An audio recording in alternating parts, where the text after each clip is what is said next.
we can find gifts and messengers in unexpected places. And today's guest has a profound story of how he navigated his path and now helps others to navigate theirs.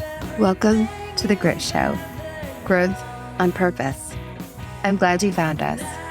I'm Shawna Rodriguez, and I'm honored to be leading you on today's journey as part of this community, growing together as seekers and thrivers. Are you enjoying the original music we have as part of today's show? I'll tell you a little more about it at the end. I'm sure you aren't surprised it's connected to today's guest. Eric Bauberger is a holistic life coach and motivational singer-songwriter who guides self-aware individuals to tune their minds and bodies to create ease and flow toward their most authentic self. He uses the principles of music to inspire others to move to their unique rhythm, tune into inner and outer harmony, and access the melody of each individual's life purpose. Welcome, Eric. I'm so glad you're here today. Thank you so much for having me. Happy to be here. I'm so glad you're here today. You have a really great story, and I'm excited for us to kind of walk through that. So music, obviously, there's a talent and interest there. And then you were also a personal trainer at one time. Can you tell me a little about those two pieces coming together? Yeah, so I was a wrestler in high school. So working out, training, being coached was a big part of my life. Because of the many injuries that I endured from being a wrestler, I needed to learn how to rehab myself. And by the time I finished high school and went into college, I thought it would be great if I could be a physical therapist because I have experienced physical therapy a handful of times now. Mm-hmm. I got my bachelor's degree in exercise science and then started working as a PT aide or a technician. So while I was gathering all this great information from physical therapy and how to move functionally and how to heal the physical body, I was becoming aware of the importance of having someone to coach you on these other aspects as far as the mind and what we put in the body. So I imagine that being a personal trainer or fitness coach, whatever you want to call it, would be a meaningful next step. So I transitioned, I studied for an exam, and then I started working as a personal trainer for some time. So my fiance was also a wrestler, and he definitely has evidence of those injuries. It definitely goes with that training. As much as he loved that, that's definitely a hallmark of also a lifelong caring for exercise in his body and stuff that came out of doing that as well. So that's very exciting, part of your background. So tell me about the music piece and how it played in during this time. Music was within my natural way of being as early as I could remember. My dad is a guitarist. My mom was an artist. I have memories of driving to the beach with my brothers and my parents in this blue minivan, listening to the Beatles and The Who and Cat Stevens, and we were singing along. I always think of my younger brother and I. We, of course, like little boys, you imagine pretending to be different superheroes and different characters. We would pretend to be John and Paul of the Beatles, and we would like harmonize with the vacuum cleaner. It was a great time. And so by the time I was 7, I got my first guitar. My dad taught me how to play. So I've been a musician this whole time, but I did put it aside for a while as I was a wrestler. And then once I got into high school, I created my first band with a few close friends called Moon Days. And we started writing music together and we started recording and performing. And it kind of all blossomed in this roller coaster-like fashion from there. Oh, that's very exciting. So how long were the Moon Days together and performing together? So we released our first EP in 2013, but we started playing together like 2010, and that went on until about 2018. We released a couple EPs, a full-length album, a handful of singles, played at some cool places in Philly. We played at World Cafe Live, which is one of those more popular venues. Yes, then we're going to have to link to your guys' music. That is so exciting. I'm excited for that to be part of this. We're going to get to a lot of amazing things with Eric, but we have to keep track of that too, because that's a fun little detail. I like that. Put a pin in there. Yeah, we'll put a pin in it. We'll make sure you guys get to link back to that. What happened in your life to shift away from the personal training and kind of take things to a different level for you? It was a really smooth and gracious unfolding, I like to think of it as. Mm-hmm. I was always very anxious when I was in high school. My pits were just wet all the time. My wrestling matches, many of them were inhibited by this fear of losing that I had. And I didn't realize that I had this performance anxiety. Mm-hmm. And, eventually I got past that and was able to perform well. But as soon as I got onto the stage to perform again, it was so much worse. Playing in front of people, a song that you wrote from your heart, it's really challenging. Yeah.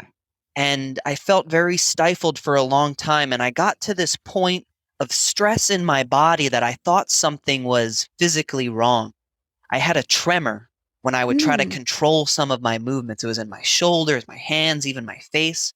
So I had all this testing done, and it showed that nothing was wrong. And a neurologist that I worked with said he thought it was in my head. And that was kind of my first insight that, my body is physically expressing these symptoms with nothing really to show other than perhaps what's going on in my mind. Eventually, I found myself in the right classroom with the right teacher who introduced me to meditation. And then eventually I was in my dentist's office and she handed me a book because she noticed I was grinding my teeth.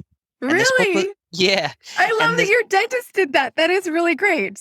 Yes, I don't go to that dentist anymore because of my insurance, unfortunately, but it was a wonderful office where these people remembered every 6 months you'd see them and you pick up the conversation as if no time had passed. Oh. And so my dentist gave me this book called The Power of Now. And it's by Eckhart Tolle. And as soon as I started reading it, my mind began to silence and I became aware of my own presence and aware of the part of me that was keeping me in this anxious state, or the ego that's always kind of in a survival mode or trying to protect you. So I began to understand why I was anxious and how I could override that anxiety, at least temporarily, by bringing my attention to the moment. So this was the beginning of practicing meditation more regularly and discovering other teachers and gurus and books that were pointing towards me or the individual as the source of their experience and the source of their suffering. So I'm still being a musician. I'm still struggling to perform. My awareness is expanding. I'm working in a PT office, beginning to work as a trainer, and all these things are unfolding. And I'm beginning to talk to people from this place. I'm infusing these lessons that I'm learning into just regular conversations. But the most basic theme that I came to understand through all these things I had been reading was this idea of surrender. And that we suffer when we cling, we suffer when we resist and when we judge and when we hold on, and we release that when we just let go. But it's this trusting surrender. Yes. And that knowing guided me through a very seemingly tragic experience with my sister in 2018. And, I don't know how much depth I need to go to in this moment, but essentially I made this conscious decision when I heard this news that my sister had overdosed. My mom called me one night, said my sister overdosed. She was brought back with Narcan, and now she's in a coma. And immediately I knew that this would hurt so much more. I would suffer more if I did not surrender. And just by learning how to be in the present moment and developing this relationship with my own awareness, there began this spiritual sense. And I define spirituality just as this interconnectedness of all things, no dogma, no labels, but just this interconnection with the universe and this trust that ultimately everything is okay. Everything is rooted and resourced in love. So again, I made this conscious decision to let go and to trust. And what unfolded from there was a very beautiful, graceful, healing, spiritual, profound, inspiring, purposeful moment in my life where I realized not only the potency of this mindset that I had been developing, but also I was given the content to put into my music to make it meaningful and to make it inspirational and to become a means through which I could teach people. Because I learned that I like teaching people how to exercise. I like teaching people about mindset and the present moment and all these things. So I found the medium or the content through which I could guide or teach through my music in some way. And that wasn't fully clear, but that was the key to this inspiration and this explosion that led me to here. Yes, it just started blossoming, how everything started coming together through a very tragic event, but you being able to hold on to those things that had come into your life really made it something you can navigate in a whole different way. And so is that when you started transitioning to coach people more individually to focus on that part of your work? Yes, so slowly but surely I started infusing meditation and different tools with people within their training sessions. Oh, wow. Yeah, so I could recognize when someone needed to meditate, and I recognized that I had an ability to guide people in that way. And I knew all these concepts. I knew all Hmm. these ideas of, okay, if you want to suffer less, there's this approach, this is an exercise. And I had developed these daily practices that helped tune me to my own rhythm and help me discover my own melody or my own authentic expression. So I'm learning these things and practicing them myself. And I've been getting to teach other people. And then I realized, okay, maybe I want to start advertising myself as a life coach, like as supplemental to the personal training. Yeah. And then I discovered a life coaching program to certify in because I wanted to be official. Yeah. And this particular program, it's called the Institute for Coaching Mastery, run by a woman named Alyssa Nobriga. And Hmm. she called me forward to step into the greatest version of myself and took everything that I was beginning to know and really put it all together in this really grounded way because I was getting very spiritual, but I didn't know how to ground it for everyday terminology and use. And she Yes. taught me just that. And so I shifted to being more of a life coach with, the physical stuff being supplementary because exercise and movement is important. Hmm. And the more that I was coached and the more that I healed my inner blocks and integrated these emotions and my mindset and my desires, the more music came through me and the more I realized how important it was that my music needed to be a part of my everyday work and the way that I teach people. I needed to remove this divider in myself between the coach and the musician. And I'm slowly letting that unfold in new and exciting ways. That is so wonderful. This way of integrating all the best parts of yourself to express themselves in a way that truly is a gift to everyone else. And that is really everyone's goals, to find their strengths and their gifts and find a way to put them out in new and exciting ways. So tell me, how have you come up with that you're working on to put together all of those gifts to kind of present to the world? So first I was using lyrics that were influenced by the books I had reading. So I'm like, okay, this is a message. It's pointing to this idea that people Hmm. could grasp and if people could take it or leave it. Hmm. When I became a life coach, I knew that I needed to do some kind of workshop to introduce myself to people, to help people understand the methodology I was using, the place I was coming from, and what was accessible. And Hmm. I thought there was no better environment than this to infuse my music into the stories I was telling. Because I would tell stories, teach practical tools, share with them insights, Hmm. but use my songs to really cap off each story or really embody the emotional energy of what I was trying to get at. And to also lift up the energy of the people I was giving the workshop to, because music has that Yes. effect. Yes. And something that happened that was very beautiful was I was writing a song about the nature of the universe, and people say that you can't really describe it without taking something away from it. When you talk about the essence of what a human is or the essence of what life is, you really can't label it or turn it into form. It escapes that. It's shapeless, it's formless, it's infinite.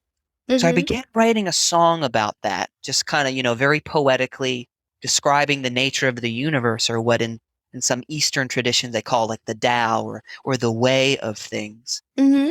And as I was in the hospital with my sister, I realized that that song was describing what I was experiencing with her and the way that her love was so formlessly and boundlessly reaching me and connecting with me still. So I Oh, changed wow. the Yeah. word it to she in that song.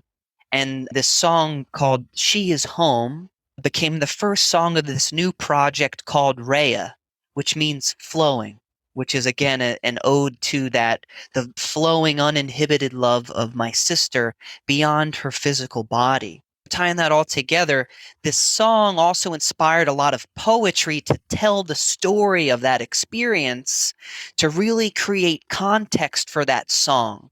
I love Hmm. explaining what led me to that point. Like, it wasn't just like, oh, I'm creative, I'm going to write a willy-nilly, but no, it was this whole process that got me to that point. And I realized, like, oh, I could tell my whole life story in poetry and through the songs that I've written throughout the years of these different moments of realization and expression and Yeah. doubt, all the human emotions. I've captured some of them to some degree throughout my experience. So I realized that this way of telling my story poetically and through song can be a teaching device or can be a guide because I'm pointing to a level of truth. I'm telling my story, which is infinitely unique, but the Hmm. emotions that I experienced are universal. Yeah. The hardships, the challenges, the obstacles, that's what everyone experienced. So I slowly realized that this project that I began to put together, and I was like, oh, maybe I'll write a musical at some point. And I just like let it go aside. I'm like, I need to bring this back because this is going to be a really great way for me to authentically express the mindset that I'm coming from, and I'm doing it in the most, again, authentic way possible through my music and my poetry. So that's in the works right now, and that's what I'm planning to release hopefully by the end of this year or the beginning of next year, what I'm calling a self-help rock opera that's intended to point people back to, again, the greatest version of themselves and those deeper truths that everyone could tune into. That is so exciting. What do you think was the hardest part about trying to put it into the musical form and to have it be a rock opera? What has been the biggest challenge with that? Myself. Really? Yeah. I needed to realize that there was a part of me blocking myself from bringing that out into the world. There was a part of me that didn't believe that my art was enough of a service in and of itself, that it was purposeful enough to put out. And I needed to read different books. I needed to be coached into knowing that every person is creative. And no matter what medium, whatever they express through that medium, will have some degree of resonance for another person Mm. to feel another part of themselves and witness themselves or be pointed to some aspect of themselves. So I needed to realize that it was worth putting together and releasing. And at first it was really big in my mind and I needed to put it just in an audible form first so it was more tangible to me Hmm. because I kind of made it this big grandiose project where it's like, oh, I don't have, the resources to do it. And then I realized I have everything I need. I've released albums before. It's going to be Hmm. an album, but it's going to be an audiobook at the same time. There's no reason to not do it. So I needed to get out of my own way and bring it into reality and not just in this Google document where it sat for a long time. Yeah, it's a lot of work to put all that together and to sustain that process. There's this idea of resourcefulness Hmm. where people don't think that they have the money to do something. They don't think that they have what they need to do something. But it's not so much a matter of what resources you have, but how resourceful you are and how aware you are of everything that you already have within your reach to serve your deeper purpose. And I happen to have the right friends who are musicians, who are engineers. We've already tracked one song and I haven't spent $1 because they're happy to record it. They're happy to write Oh, the other parts to it. They're happy to help me bring it to life. And I don't know if it's because they believe in me and my purpose, or if they just like the music, or if they just like playing music, or they're just being good friends. But all around, the coaches, the family, the friends, everyone has been slowly supporting me as I bring this into fruition, because it's ultimately up to me to see it through and give it direction and be the leader of it, because it's not going to create itself. But I've had all the resources I've needed all around me all along. yes. And once you finally believe it's possible and put yourself in the position for all of those things to come together, it's amazing how those things can fall into place once you have that alignment. They come from places you don't expect sometimes. And you're able to put things together when you would think, oh, I need to come up with this money. But really, no, you need to just start doing the work and the things will happen once you start moving in the direction of what you want to be doing. Those things can fall into place and it can happen for you. Yes. And that theme with money, that's been recurring for me where, several times, or at least three major times, I could remember where logically speaking or looking analytically at how much money I had at the time, I should not have made some of the decisions that I made, but I Mm-hmm. chose to make them anyway, trusting that everything would be okay. Like I moved into my first apartment as I was losing one of my jobs and as I just got a new car. And then I moved into my house when, again, my bank account, it probably would have said no, but I'm like, I have just enough to make that work. And then again, my coaching program, I'm like, I don't have it, but I'm really excited to do it. And it was so liberating, not only once I decided to invest in myself, that's a huge energetic shift. Once someone decides to invest money that maybe they think they have no business spending on themselves, once someone makes that decision, there's something very freeing about it. But also tuning into the trust in yourself that even if you do make a mistake, even if that isn't the best financial decision, to have enough trust in yourself that you will land on your feet and you will Mm-hmm. recover and you'll be okay. And that's when you get the wings of freedom, is when you make that trust fall or you take that quantum leap. You have to jump without knowing. And there's another saying like jump and the net will appear. That's such Mm-hmm. a huge theme for me. And I'm getting chills right now talking about it. But you have to trust that you got to just jump even when things don't add up, and it'll work out if you're following your heart. Yes, and going in that direction. Yeah, I think it's a hard thing. I think a lot of us have that scarcity mindset, are so busy watching the dimes and doing those pieces, that it's important to start looking at the evidence of all the times you made it happen and all the times it did work out. And I think I had a friend of mine, when I was trying to figure some things out, say to me, like, Shawna, you were so good at manifesting things. And I paused and I said, no, I'm not. What are you talking about? She's like, your house, that house you bought in Yakima that you wanted for so long, like you made that house happen. And I could only think of like how long it took, but I'd forgotten that I did that, right? And my amazing Yeah. relationship that I have now, that yes, I did say I wanted that. And yes, I got that. And yes, I do make things happen. It's so easy Yes. to focus on small things that didn't really matter. Those are the important things. And I made the important things happen. So I can make things happen. And so that's what I need to focus on, and not focus on the things that were trivial, and remember that I can do this and I can make it happen, and stop worrying about all the little details, because all the little details will get you distracted and get you in that scarcity mindset. Instead of you remembering, no, I can do this. I've done this. Like, this is what I need to pay attention to. Yes, and that's a beautiful tool that I'm familiar with, is to come up with examples of how you've done something similar to what you're trying to do if you're feeling blocked or overwhelmed.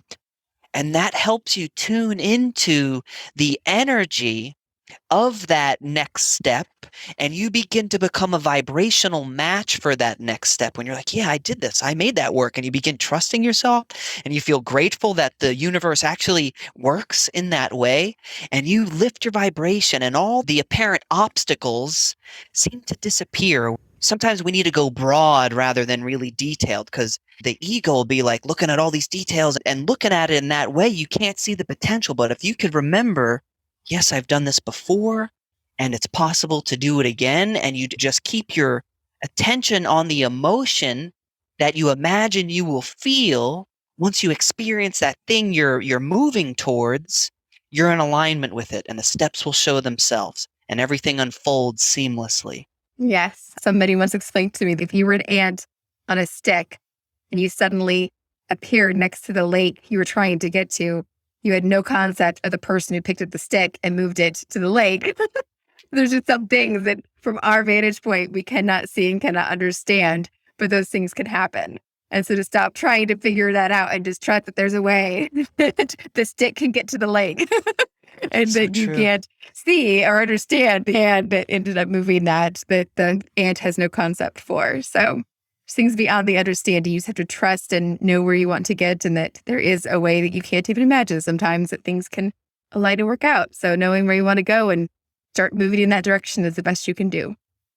Yes, couldn't have said it better myself. I love that. So tell me about this. Is it EZENFLOW? Is that the name of your program that you have? Yeah, so EZENFLOW is what I call my coaching and musical entertainment business. Obviously, the word flow is in there because that has been this theme for me, coming from this place of non-flow. When we're in an anxious state, we're not flowing with ourselves. So this idea of flow has been paramount in my understanding of of the body, its physiology, nutrition, the mind, the emotions, the nature of the universe. It all flows. And then I put the word Zen in there because Zen, to me, or the definition of it that I remembered most, was Zen is about just being natural, being Mm-hmm. spontaneous, being human. And that's where a lot of us find our issues when we don't allow ourselves to be as we are.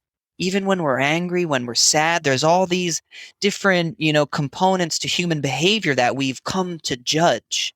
Mm-hmm. And we're a spirit, or we're this energy, whatever you want to call it. We're just as much human, and we're having a human experience, and we need to allow ourselves to be human. So ease and flow, E referring to energy, it's also the first letter of my name. Zen about being your natural spontaneous self, and flow is allowing it all to happen. It's going downstream, making it easier. Great. That's a great way to put it together. Definitely, it all adds up. So, when you were first making this transition from all of these little steps between a dentist handing you a book and you recognizing that you were having physical symptoms, it was your body manifesting what you were experiencing in your mind that needed to have a way to get your attention. Because I believe that's what happens when we have these physical symptoms. It's our body saying, okay, pay attention. You're not paying attention to your soul and your mind. There's other part of you you're ignoring. So I'm going to give you some symptoms where you do pay attention. And so when you start to recognize the way to fix it, how do the people around you kind of see that transition with you and kind of understand your move towards understanding what was happening with you? Well, that's a great question. Thank you. I think people were first reflecting back to me the type of energy I was while training them. Mm-hmm. People have always mirrored back, you're very calm, you're very peaceful, you seem very in tune, or whatever it is. And that was very helpful as I began to demonstrate to people the type of work that I do now and the place I'm coming from, and how important it is for whatever your goals are, physical or non-physical. Yeah. So I was like a private contractor where I would just work out of different gyms. And then I Mm-hmm. slowly started to build my own practice. And then the pandemic was one of the best things that ever happened to me because it helped me realize that people like to train virtually. I could work from home. And Yeah. that's what I began doing. And as I was going through my certification process, I was working with people already that became very open to including this new type of work in our programming together. That's very exciting. And when you get that well-rounded piece, can definitely make a difference when you start to see those different ways of approaching your wellness. Yes. So what are some of the first things you address with people to help them to get to a better space? I always start off with what we call a clarity session to help Mm-hmm. people get clear. Some people don't know what they want, so I try to help them really get clear on what their specific goal looks like, whether it's something with their health, whether it's with their job, or any aspect of your life. How do you physically describe that goal? So for me, for example, I wanted to be a life coach. Mm-hmm. And I didn't define it yet. I didn't get specific enough to have more accurate direction. So I started to get more specific. Okay, I want to be a life coach. I want to work part-time, virtually, and I want to somehow use my music in that. I help people get clear and specific on what they're looking to create. But more importantly, I help them tune into the emotional or energetic, and emotion is energy, everything's energy, but to get tuned into the intrinsic energetic value of that goal. So for me, I was asked, what do you imagine you would feel if you became this life coach? And I'm like, oh man, I would feel really free. If I could Mm-hmm. talk to people all day long about what I'm already reading about and thinking about all day long, what I'm really passionate about, I would be really free. Mm-hmm. And then very important too is to help people recognize where they are in relation to that goal. So like a good GPS, right? The difference from a map is that a GPS shows us where we are in relation to the destination. So it's like, Mm-hmm. okay, like how much am I of this now? I'm a personal trainer. I coach people. I'm not too far away. And so Mm-hmm. it's another example. If someone wants to lose a certain amount of weight Mm-hmm. and say that ideal weight is them being at 100% of their vision, what percent of the way are you there? Where are you in relation to it? And then to help people see what is blocking them, what is in the way of you experiencing that now. And that's the access point, that Mm-hmm. fear of failure, that doubt, whatever part of you is resisting the movement forward is the part of you that needs to be addressed. You could take all the action you want towards this bigger vision, but if you're not looking at the part of you that's keeping you from vibrationally matching that reality, it's going to be much more upstream. Mm-hmm. So again, I help people see, how do you imagine you would feel? Mm-hmm. And for me, it was free. Mm-hmm. And what's blocking you? And so the question you could ask someone is, what do you fear would happen if you reached that goal? Or what do you believe is keeping you from reaching it? So what I didn't realize was that I was afraid that if I didn't work for other people and I had my own program, my own business, that would be a lot of responsibility Mm-hmm. and that I would lose my freedom. But that was Mm-hmm. subconscious or unconscious, right? So again, one foot's on the gas saying freedom is that way, and then my fear is putting the other foot on the brake saying you already have enough freedom. That's going to be a lot. So I was stop and go, or not Mm-hmm. taking big steps. So to understand that fear wants my freedom too, that helps me shift from judgment of where I'm at to compassion. And once you start to make that shift from resistance to allowance, that energy begins to move. Just bringing your awareness to it lets it begin to move. But again, Mm-hmm. we match together the emotional energy or the intrinsic value of that goal. And then we understand how the fear or the block is also kind of trying to attain the same thing, just in a less effective way. And that Mm-hmm. really allows the two parts of you or us to come together. And now the question is, how could I respect this fear or respect this deeper desire for freedom now as I move towards this goal? Okay, I can make sure that I don't work more than this many hours a day. I can make sure that I resource or I outsource some task. I can make sure I delegate. I could build a team if I need to. I can make sure that I have a lot of free time to do yoga and to walk my dog and to read. So you start to create this template for you to experience what you want to experience now as you move forward towards that bigger goal. So for me, one of my personality types is an achiever, and my Mm-hmm. weakness is burnout. So my Mm-hmm. medicine throughout my coaching certification and through creating this business is learning how to slow down, how to rest, how to have fun. I take myself on artist dates where I'll go get a burrito and then go to a comic book store and just check out what action figures they have, just because it nurtures me. So Mm-hmm. it's all about finding this balance between doing and being so you can experience now what you want while creating that change, and it becomes seamless and everything that you do becomes aligned. Your actions become aligned with that. So everything that I needed to do to become this needed to be aligned with freedom and being my most authentic self, because that was another intrinsic value to me.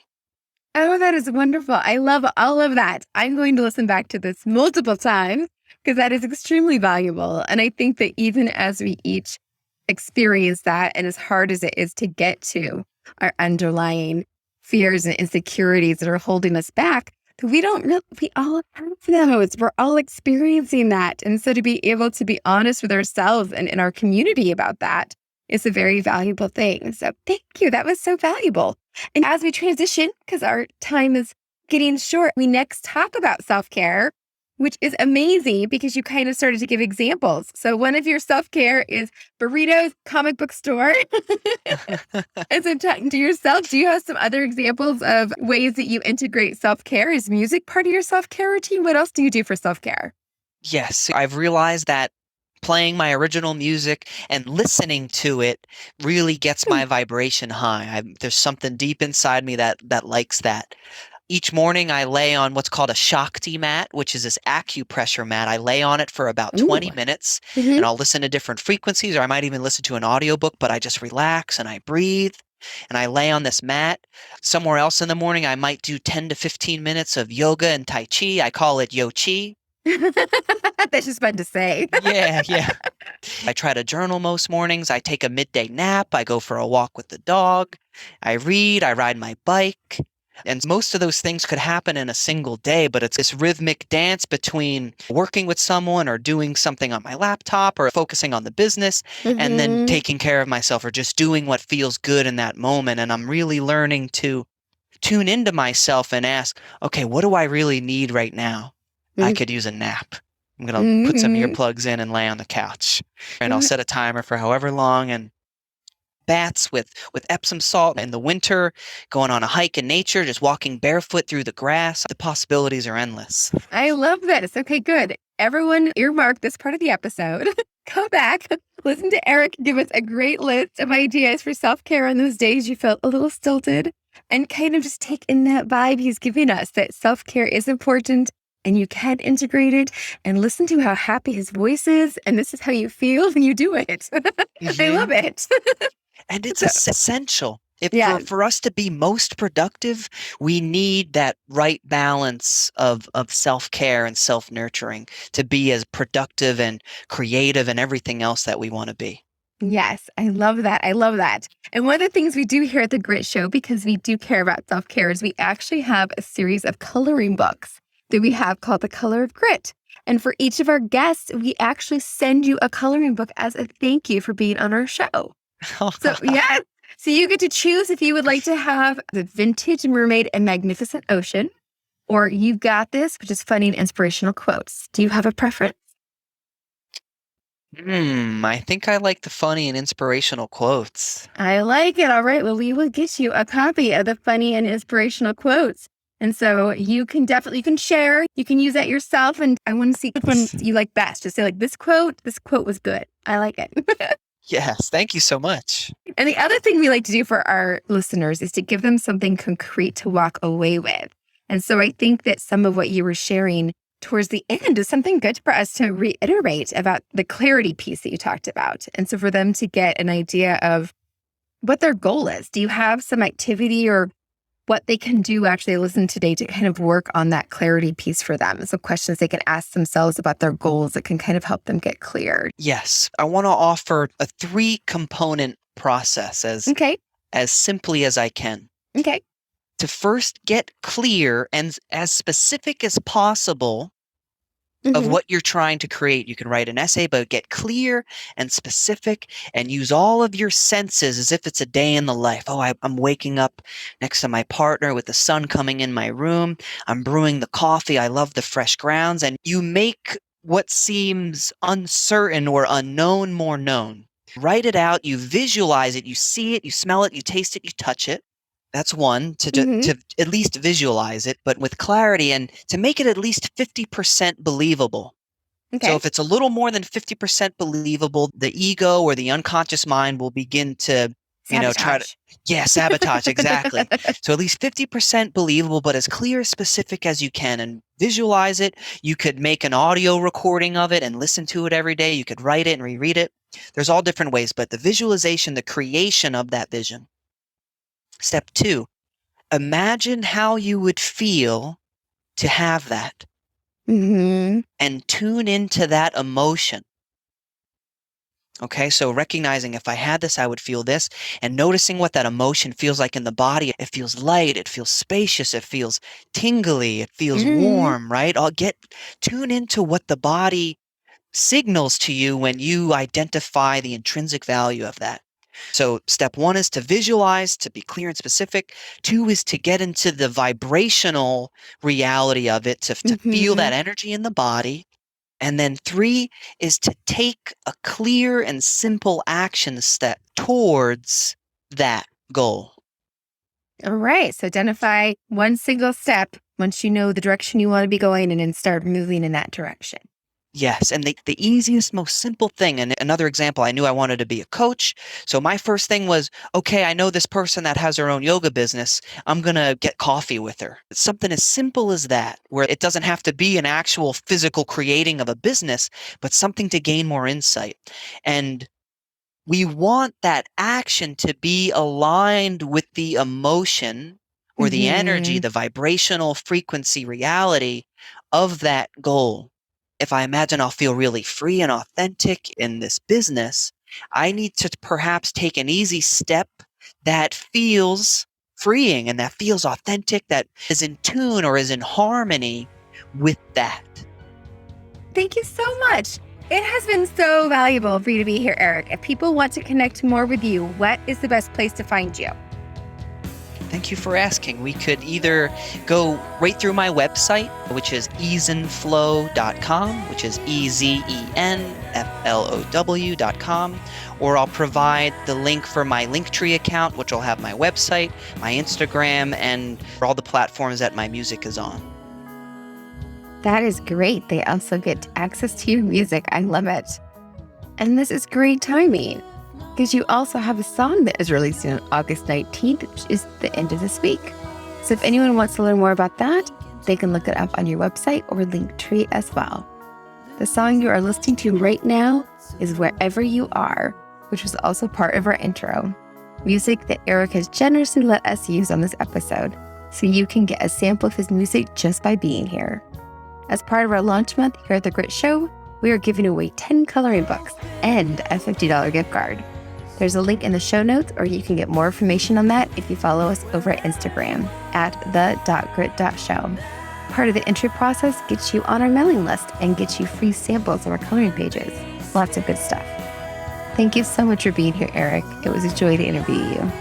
Thank you so much. For all of you out there, we value you as part of our community.